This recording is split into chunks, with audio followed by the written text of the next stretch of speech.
Hi నమస్తే, నేను మీ Srinivas Reddy కపేట.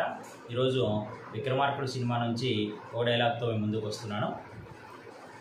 That is Vikram Singh Rathod, IPS, first posting in Warangal, Andhra Pradesh. 4 సంవత్సరాలలో 4 ప్రమోషన్లు, 10 ట్రాన్స్ఫర్లు, ఎక్కడా కాంప్రమైజ్ కాలేదన్నమాట. రికార్డ్ బాగానే ఉంది. ఈ రికార్డులు మెడల్స్ కాదు. డ్యూటీలో ఉన్నప్పుడు ఒంట్లో భయం భక్తి ఉండాలి. అది నీకు ఇంకా అలవాటైనట్లు లేదు. ఈ భయం అనేది ఎలా ఉంటుంది, ఎప్పుడు ఎలా వస్తుందో తెలుసా? అర్ధరాత్రి దాటాక నిద్రపోతున్నప్పుడు తలుపు చప్పుడవుతుంది. తలుపు తీసి బయటకు వెళ్ళి చూస్తే కాపలా కాయాల్సిన సెంట్రీ ఉండడు. కాపాడుకోవడానికి వెతికితే సర్వీస్ రివాల్వర్ కనిపించదు. చుట్టుముట్టిన రౌడీ ముఖల వెకిలి కేకలు తప్ప. అప్పుడు పుట్టే భయం ఎలా ఉంటుందో తెలుసా?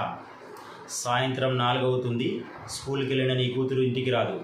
స్కూల్కి వెళ్ళి ఎంక్వైరీ చేస్తే వాచ్మెన్ వెళ్ళిపోయిందని చెబుతాడు.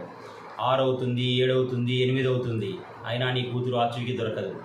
10 గంటలకు ఫోన్ రింగ్ అవుతుంది. ఆ ఫోన్ తీస్తే ఏం వినాల్సి వస్తుందో అన్న భయం ఎలా ఉంటుందో తెలుసా? రాథోడ్, భయం చాలా విలువైంది. దాన్ని తక్కువగా లోకువుగా చూడొద్దు.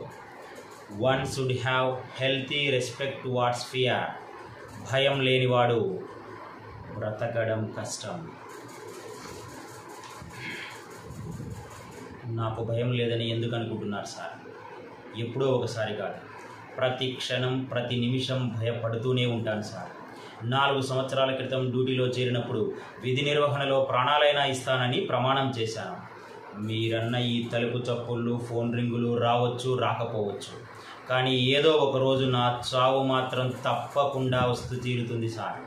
ఆ రోజు, దాని కళ్ళలోకి చూసిన ఆ క్షణం, ఇచ్చిన మాట నిలబెట్టుకోకుండా ఎక్కడ తలదించుకోవాల్సి వస్తుందో అని అనుక్షణం భయపడుతూనే ఉంటాను సార్. తప్పు చేసిన వాడి భయం వాడి ఒంటి ప్రతి నరాన ఉంటుంది, కానీ నా భయం నా యూనిఫామ్ పరువులో ఉంటుంది సార్. టింగ్, నా డ్యూటీ అయిపోయింది సార్. నా బిడ్డకు ఏ లోటు రాకుండా చూసుకుంటారని నా భార్యకు మాటిచ్చాను. Now if you please excuse me, I will be on that duty. నా కోరిక ఒకటే సార్, చావు నా ఎదురుగా ఉన్నప్పుడు నా కళ్ళలో బెరుకుండకూడదు, నా మూతి మీద చిరునవ్వు ఉండాలి, నా చెయ్యి నా మీసం మీద ఉండాలి సార్. Thank you.